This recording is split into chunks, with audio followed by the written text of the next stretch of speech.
Okay, so with a few exceptions, we've hit almost every single cabinet in the showroom. I meant to move on, but I want to nail a few stragglers first. So in part 1 I kind of glossed over this one, but I don't think this game should be understated at all. This is Quantum by Atari. This is a very fun trackball drawing game. Only 500 units were produced. It's never been re-released, so the only way to play Quantum is in the arcade. Burger Time, one of Data East's big guns. Although it looks like this machine isn't accepting credits, that's a shame. But hey, look at that art. Commando, an early Capcom game. Wizard of War, an earlier Midway game from the early 80s. World Series by Cinematronics. Bump and Jump, another Data East game. I love the name. Arcade Legends 3. Last year I described this as a kick-ass multi-machine with games from Atari, Taito, Midway, Incredible Technologies, and other companies. And I still stand by that statement, damn it. If I had a few $1,000s laying around, this is something I would like to own.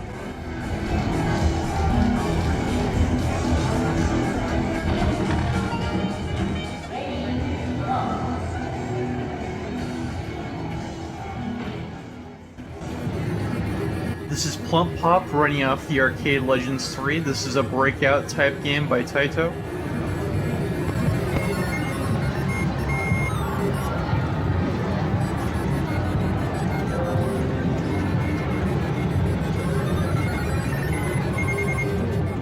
Here we got the Oregon Trail, famous educational game.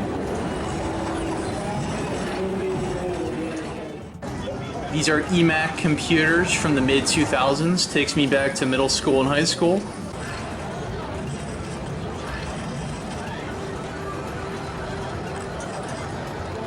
It's getting a little bit stuffy in here. Let's move on to the console room.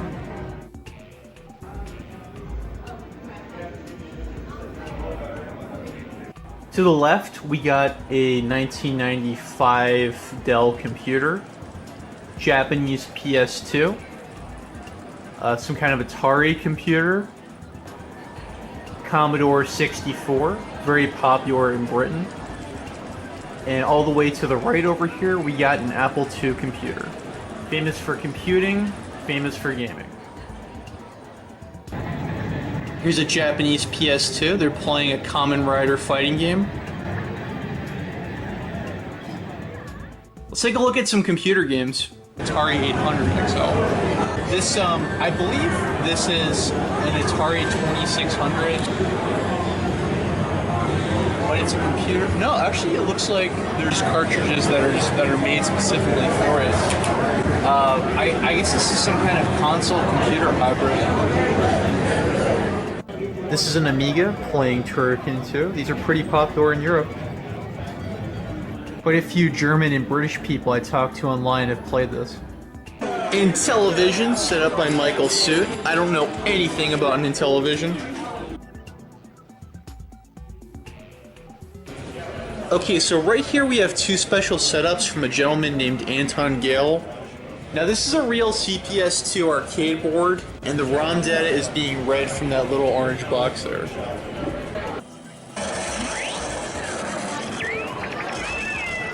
Alright, that's cool. And this right here is actually a Neo Geo MVS, and all the games are being read from a little flash cartridge.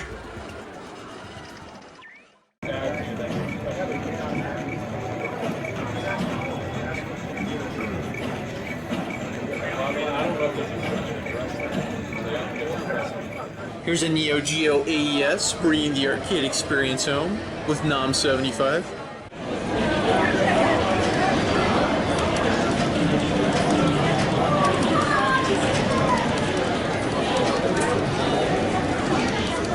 This is Mushi Gaming Sama by Cave. This is a special setup to emulate the very narrow vertical view of the original game. Megatouch. These are sold to restaurants and bars. I don't think they're really for consumer use.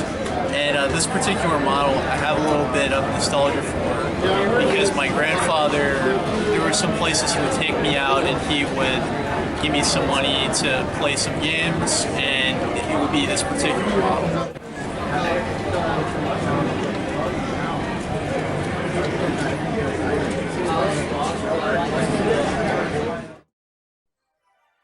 So this setup here is done by Brian of the Guru Guys. Brian puts a lot of hard work into his displays.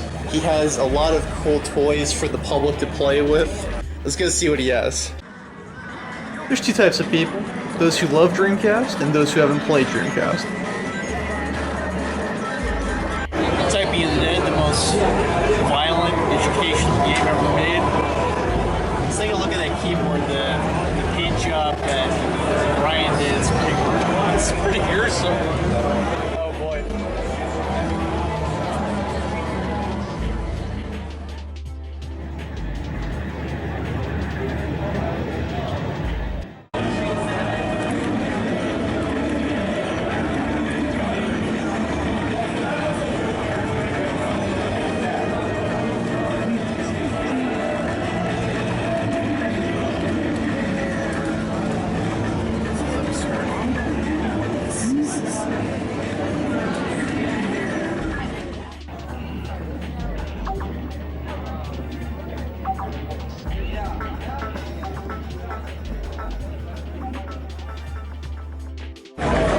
Smash is a game by Sega that was never officially released in the US. This game is kind of like Breakout and Squash at the same time.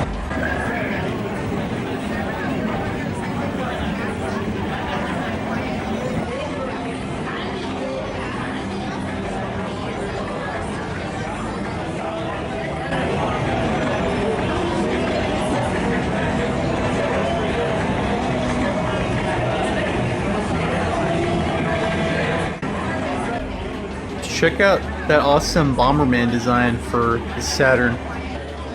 This version of Elevator Action Returns is considered to be the best home version.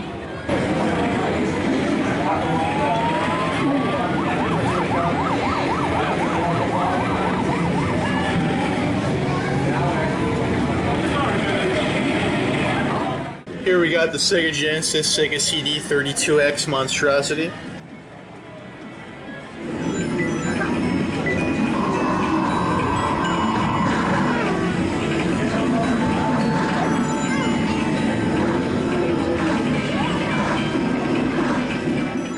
Vectrex, if you know Classic Game Room, Mark from Classic Game Room makes a few Vectrex jokes. Now we're going to play some 3DO. You know, I just don't know a whole lot about the strengths and weaknesses of the 3DO, but Brian swears by it. We're going to check out a few 3DO games.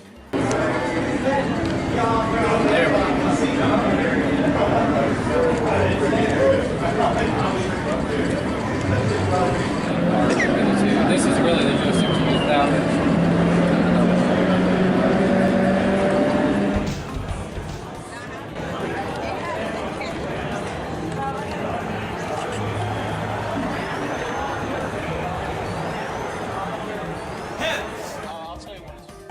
Super Nintendo kiosk. You couldn't buy this in a store.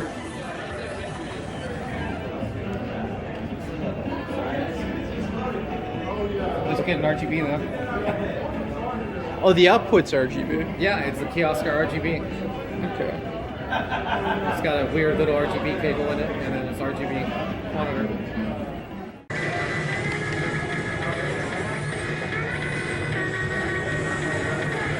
We got some play from the Retro World Series, a few other consoles. Another Dreamcast. They got Marvel vs. Capcom 2, always a popular game. And Soul Calibur, as requested by Dolly.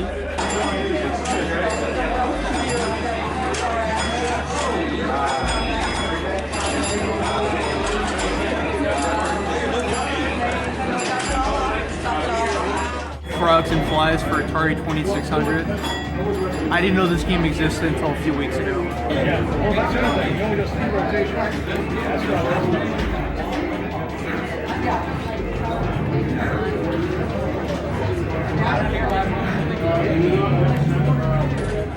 Polynesia, don't be fooled by its appearance. This pinball game just came out this year.